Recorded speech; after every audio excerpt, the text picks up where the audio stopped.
Hey there, horror movie tea sippers. The following podcast will contain spoilers for the movie we are about to review. If you have not seen the movie and do not wish to have anything ruined prematurely, then please do not continue to listen until after you have seen the movie. And welcome to the Horror Movie Tea podcast.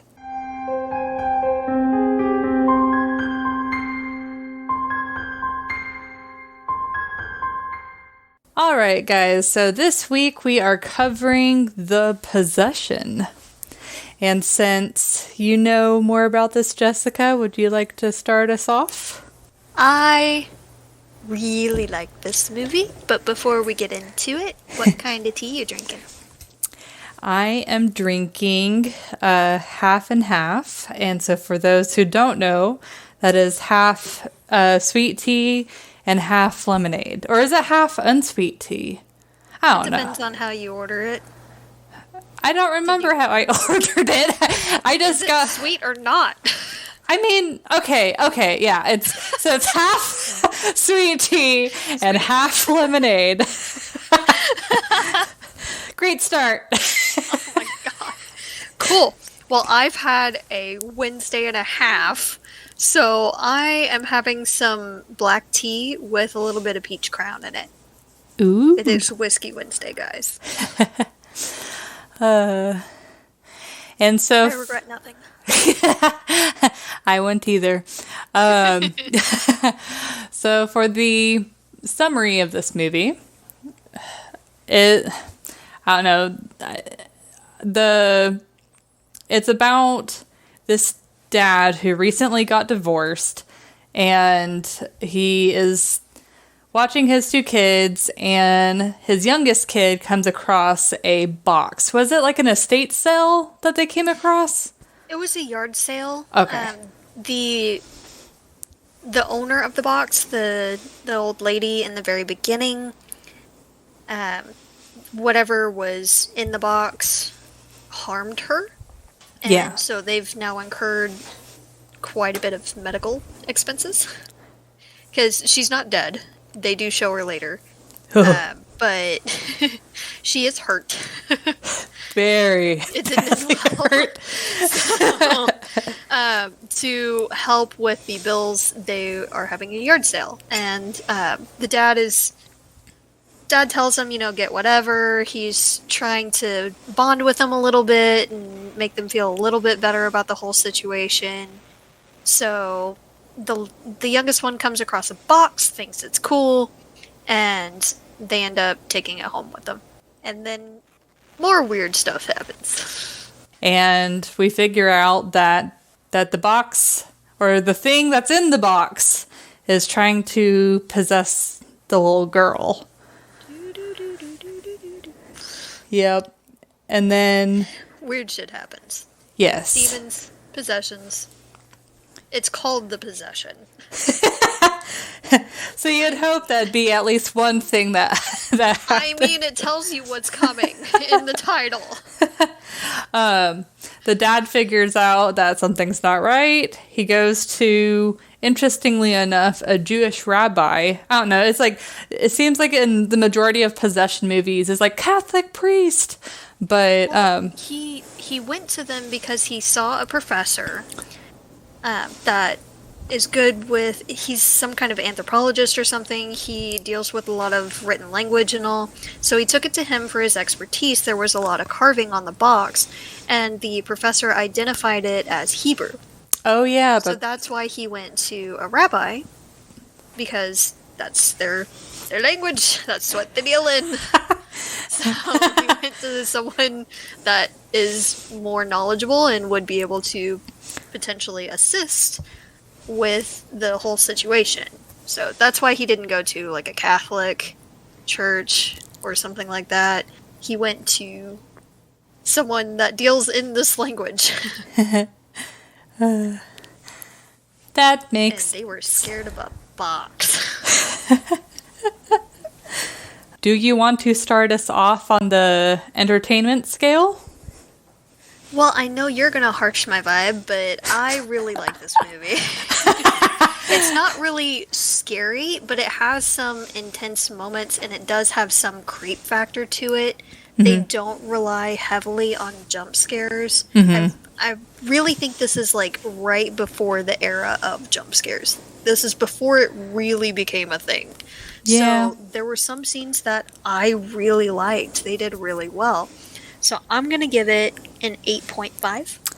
Oh, wow. I was not expecting that. I've watched this one a few times. Like, I own the DVD. I don't buy too many movies to have on hand, scary wise, like, because a lot of them are just kind of But this one I really enjoy, so I like to have it on hand just because it's my realism scale is going to be lower.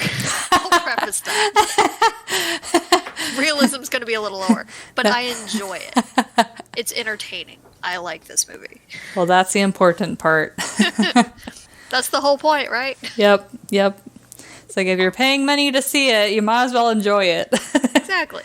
The tea is coming, but I did enjoy this movie. I definitely wasn't as impressed as you were, but like I was even talking to you during, or is either right after or during the movie, that I had forgotten I had seen it, but then as we were watching it, I was remembering it. But it's like, it was such a meh movie to me that I forgot that I had even seen it without, like, it's about halfway into the movie. I'm like, oh yeah, I have seen this. I'll admit that hurt my black little heart a little bit. But so I would... My dark soul kind of hurt a little bit. But I mean, like, it's not a bad movie. It's not a great movie, but it's not a bad movie. So I'm going to rate it a nice neutral, like 5 or 6. Probably a 6. But you have to admit, though, it's a lot better than some of the other movies that we've seen recently. No, it is pretty good. I am impressed that they didn't rely on jump scares, though you did mention that it probably because it wasn't during the era of jump scares. So who knows? Maybe they would have added a bunch of jump scares. We're in a dark time, guys. It's a dark time for spoopy movies. And in general, all the time. This was such a breath of fresh air.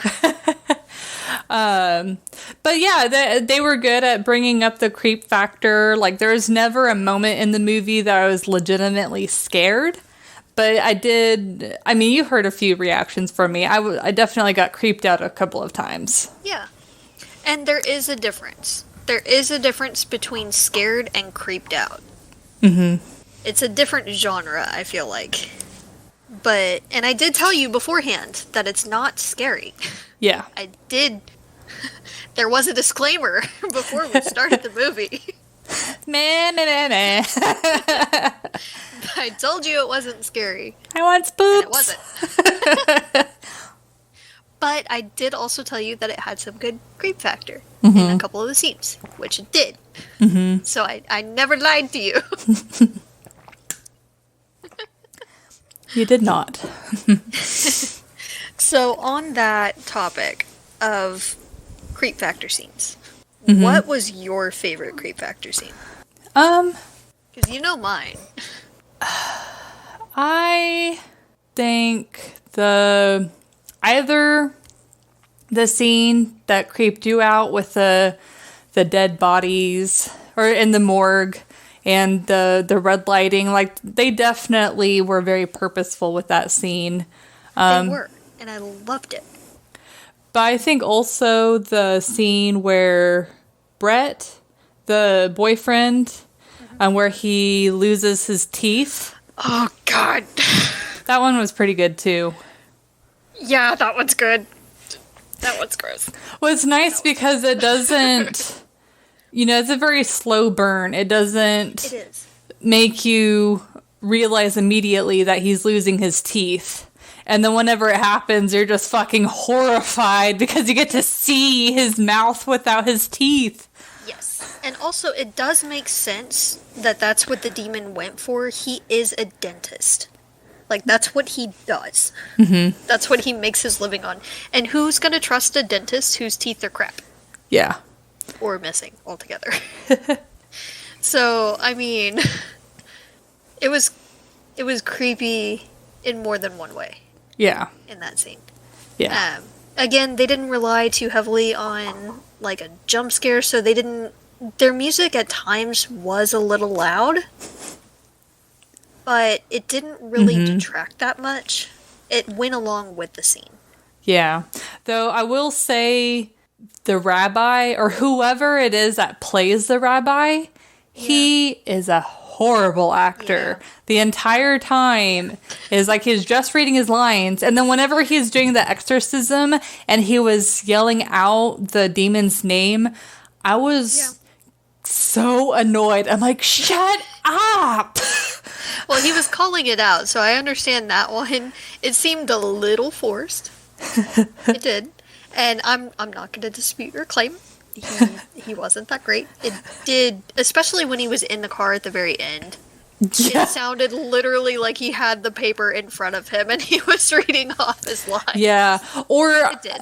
Or also what stuck out to me is when the father is running after the kid and the rabbi's like, that's not your daughter. Like, like he sounded so robotic. Like, I sound more emotional than he did in the film. He's just like, that's not your daughter. Like, he was yelling it, but so unemotional. Like, okay. They could have gotten someone better.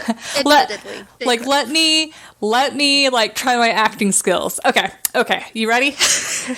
Oh dear. Wait, that's not your daughter! See, like, even that was fucking better than the movie. But, circling back to the favorite creep factor scene. Yes, it is in the morgue, but it's not really the dead bodies that really creep me out. It's the darkness, which I don't know why they didn't turn on the light switch ever.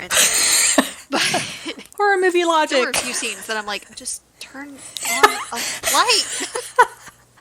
Spoopy. Wouldn't it have been creepier in the light though? That kitchen scene. Anyway, but the morgue. She is standing in the darkness, and then the red light comes on from the exit sign. I think it's an exit sign, and whatever sign is above her, and her head is down, her hair is down. It looks almost ring-like, almost. Yeah. And she's just kind of like, she has this almost sob, almost laugh kind of thing going on, and she says, "Daddy, you scared me." Yeah, and she keeps repeating it. She keeps repeating it, and it's freaking creepy. Yeah. The light just keeps going out a little bit, and then it fades back in, and then fades out, and oh! Yeah, it's like she laughs. Very well done. She's like, hee, Daddy, yes. You scared me. Yes, and her voice goes to like the demon whisper type speaking, and that was a well done scene. I love it. That's like my favorite scene. I both love it and I hate everything about it. Because like if I was in that scene, I would just right out of there. Oh yeah. As soon as I realized it was a morgue, I would nope out. I heard you a little bit during that scene. And I'm just over here. It gets worse. It gets worse. And then the light comes on and you see her and I'm like, I hate everything about this. And I know you were expecting like the bodies to raise or something, or like an image of one standing or something. I'm kind of glad that they didn't do that. I feel like that would have been a little bit much. Especially nowadays, it's pretty overdone. Like, they do that a lot. Yeah, I can definitely see where you're coming from on that. But they, at the end, I find the ending a little bit interesting. I am glad, again, they didn't have really a jump scare. Mm-hmm. Especially, like, right before the credits. They kind of pan over. The rabbi is taking the box to his father. They're going to decide where is best to keep it so it's safe and away from others that it could possess, and so it doesn't happen again.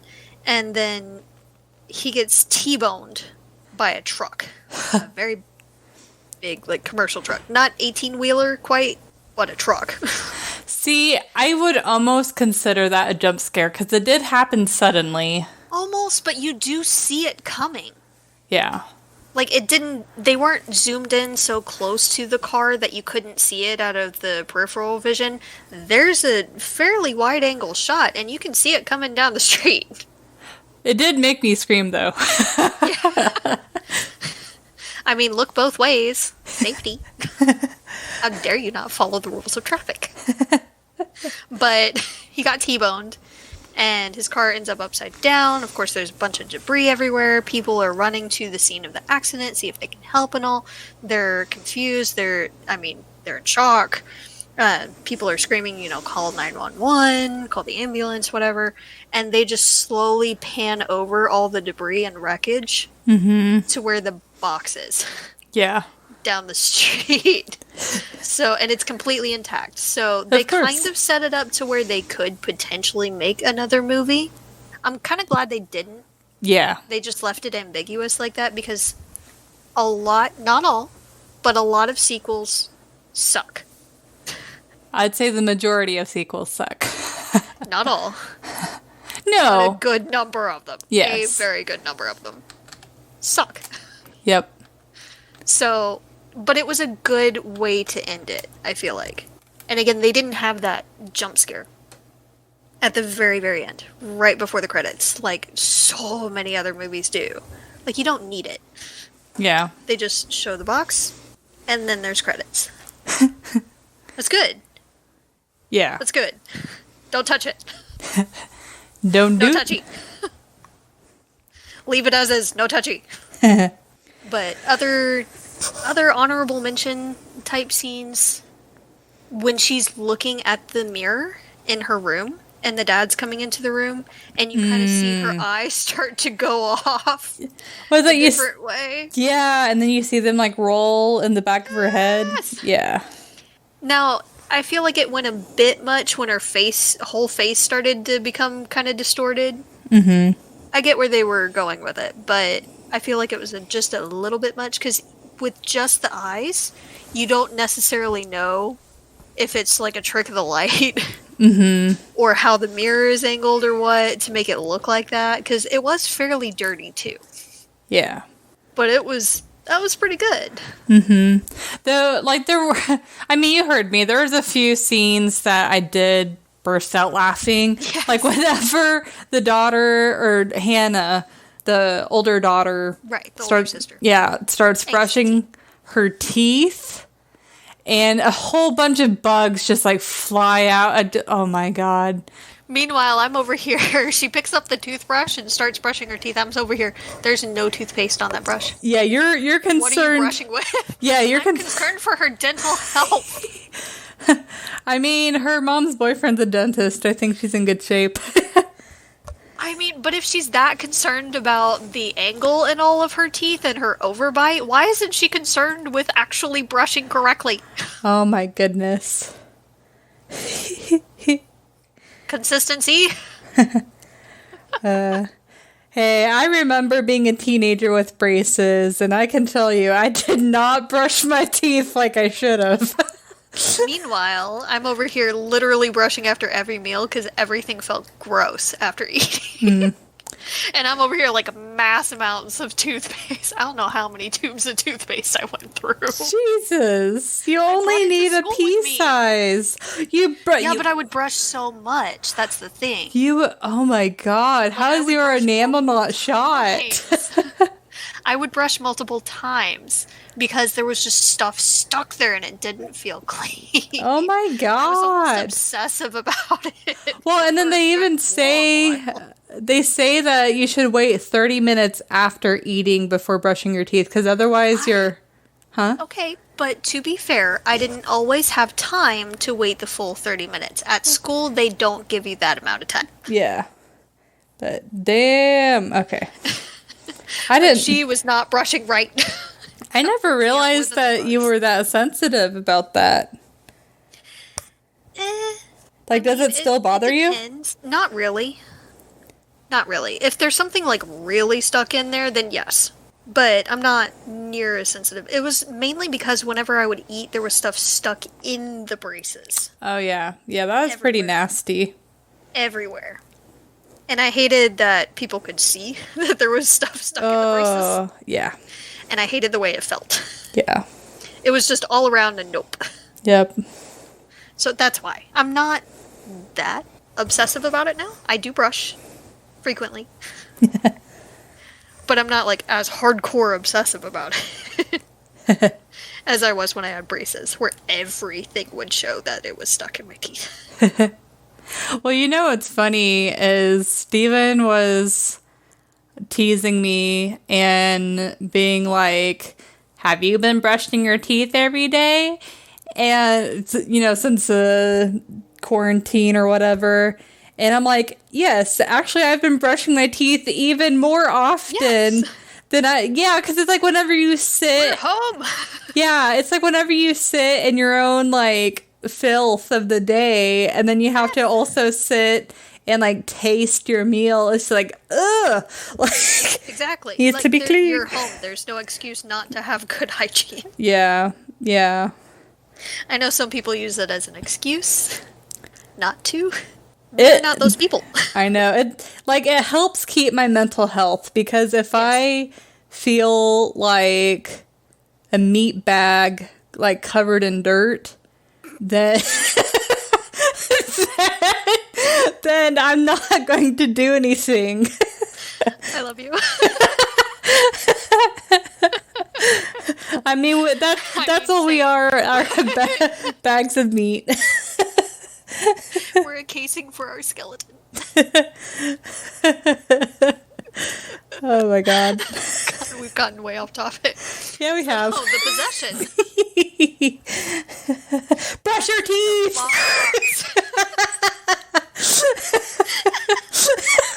Brush your teeth! Oh my god! That reminds me. me. There was a tooth in the box.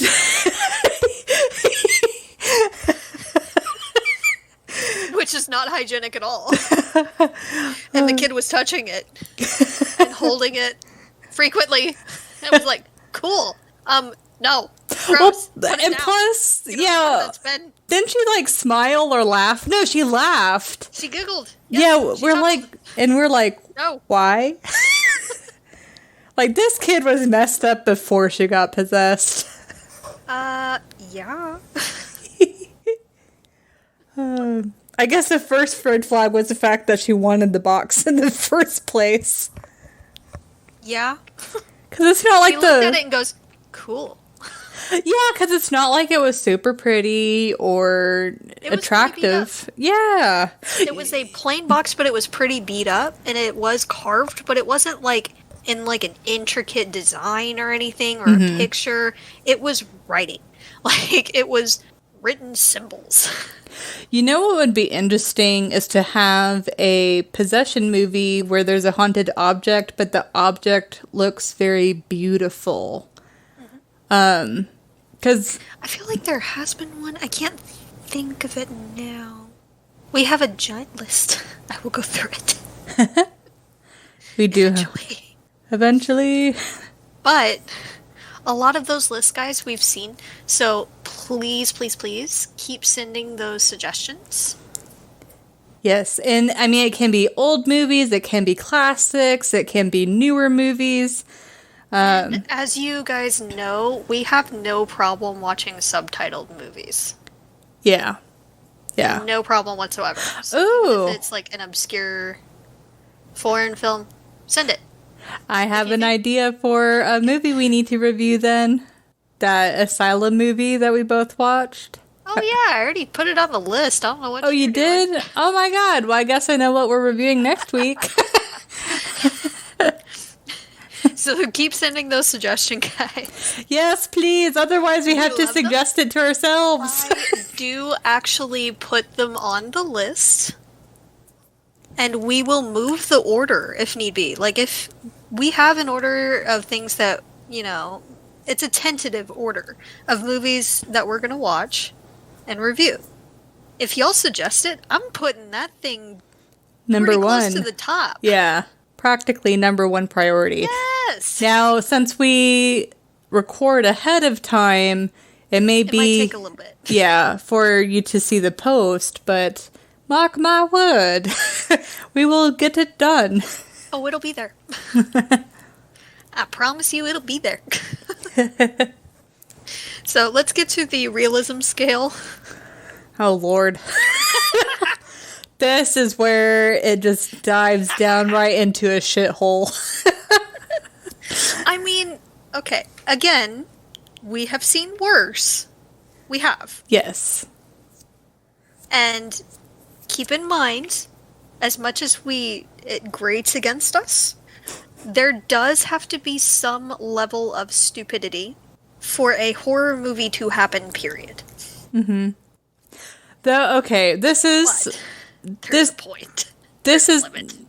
This isn't really related to the realism scale, but was it just me, or did the father kind of annoy you with how he treated his ex-wife? I feel like there was a lot of resentment on both sides. Yeah. Well, he would be like, don't talk to my wife, or when he was talking about picking up his things, it's like, I could have gone into my office. Like, he was just kind of like... Very possessive. Yeah, it was like he was rejecting the idea that they got divorced. And yeah, I did get that feeling too. I felt like he resented the whole situation. Like, you could tell he didn't really want the divorce. Yeah. He still cared for her. He still really loved his kids. He was just also, his priorities were a little off. Yeah. He was very much into his career, and he often lost sight of his family because he was so into what he was doing at the time with his work. He was a basketball coach in the movie. Yeah. So he was very, very into that, very driven, very focused, and he quite frequently lost track of time. So he was late for a lot of things. He missed his oldest daughter's dance performance. That was obviously very important to her, and he had promised her that he would be there. Yeah. And it sounds like that was a pattern. And that was the main reason why she divorced him, was because she kept calling him absent. Which I felt like he wasn't that absent. Yeah, there was 2 occasions I can think of where he missed a dance recital and then he was late on picking up the kids. Yeah. But he was there. And when he was with the kids, he was with the kids. Yeah. He took one call, but he immediately went back to her. So, and plus, I feel like it wasn't quite an absent father. An absent father implies that he was never there and had no interest whatsoever in being there. So I felt like that was a little bit unfair. Yeah, I definitely agree. Because whenever you're a coach, I would imagine it'd be completely natural to be late sometimes. I mean, it's like you have games to go to. Sometimes practice has to run a little bit later because of performance issues or whatever the case. But it's not like he worked at an office building working 80 hours a week and he's an executive and he's just like obsessed with work. It wasn't anything like that. And when he was there, he wasn't constantly on his phone or computer. Right. He was talking with his kids. Yeah. Yep. So I feel like it was a little excessive. Now, again, this is just a small snippet, so we don't know what happened that led up to it. Yeah. But just from what we saw, it seemed a bit much. Well, and then the father also mentioned that whenever they were at the dinner table, that another reason why they got divorced was because they couldn't learn how to stop arguing, or I forgot his exact wording. They forgot how to get along. Yeah. Yeah, so it's like obviously there were more than likely multiple factors, which I think is most of the case in a divorce. Yeah, it's usually not one specific thing. It's usually a compound of a whole bunch of things. And it just... there ends up being one thing that is like the straw that broke the camel's back. Yeah. But it did seem like their main issue was a lack of communication. Yeah. Between them two specifically. Because he did seem to listen to his daughters. Yeah. and pay attention. Like, he, right off the bat, noticed that something was off with the youngest daughter. When it took the mom, like, the demon practically had to slap her in the face. I know, that was pretty concerning. She realized, for all her talk and ragging on him about being absent. Yeah. And not paying enough attention to them. And not being there for this family. I know, the irony, right? And plus, the mom has a boyfriend, so it's not like her attention is 100% on her kids either. So. Yeah, but I think I noticed a complete 180. Yeah, no, like in someone I live with. Yeah, no, I'm arguing in favor of the dad, because the mom really should have noticed something for sure. Yeah. But, okay, so on the realism scale, I would give this movie, like, over, like, the arc of the movie, I'd say it's probably a 4. It's like if you get in the nitty gritty, the score can lower, but I'm just trying to think of, like, on average, they acted fairly reasonably. It's just those few specific scenes that we're about to get into that definitely lowers the rating for me. Yeah, no, I 100% agree with you. I'd give it about a 4. Oh. A lot of their reactions are, I'd say, pretty typical. Yeah. And understandable, and at some points very appropriate. So, but other things, especially toward the end, specifically the hospital, like 80% of the issues I have with this movie are nitty-gritty details about the hospital at the very end.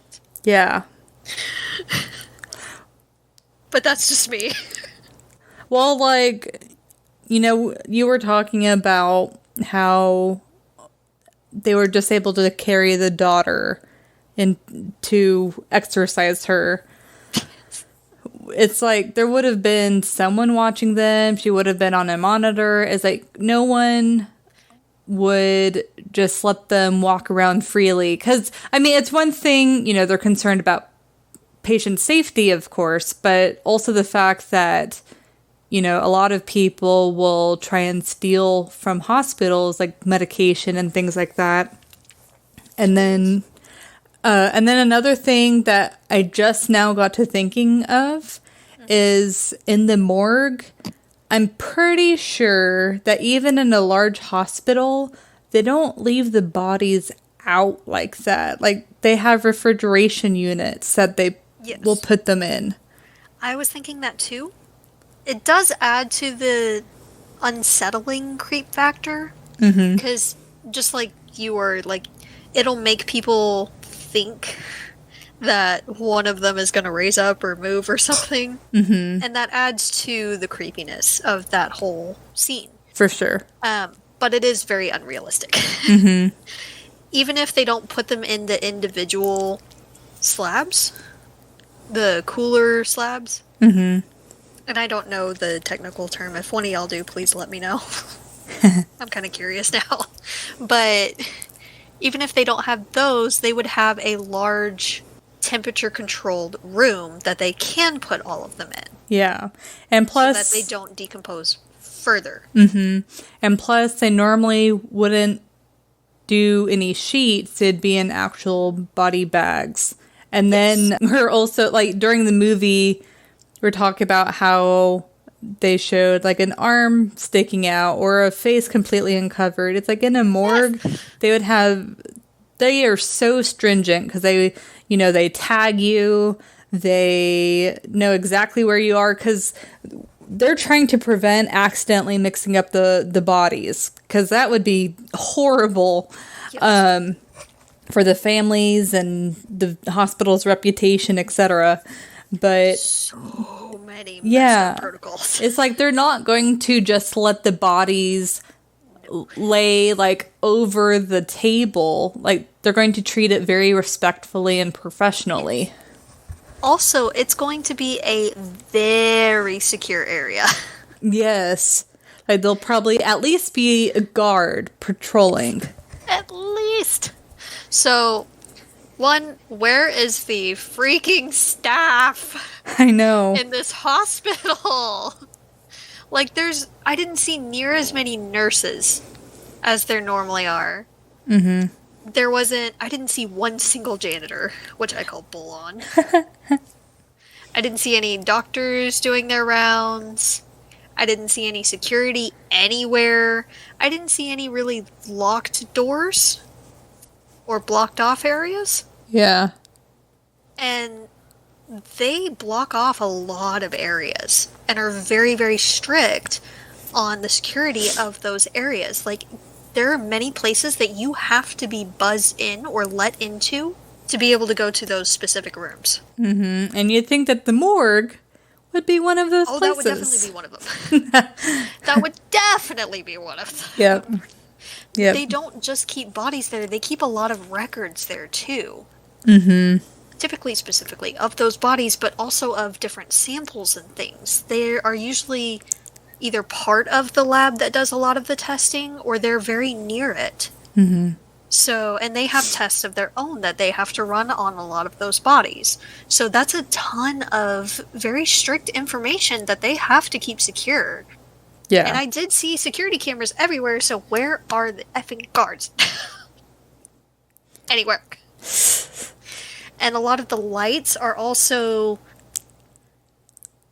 A lot of them are motion activated or on a timer. There were several that were out, so if they were motion activated, that would make sense. If they were on an older system where they did have switches, why don't the people turn on the lights? You're running after your child that has been possessed by a demon. It's a big area, big room, lots of places to hide. Don't you think it would be a little bit easier to find them if you turn on the flippin' light? Flip on the light.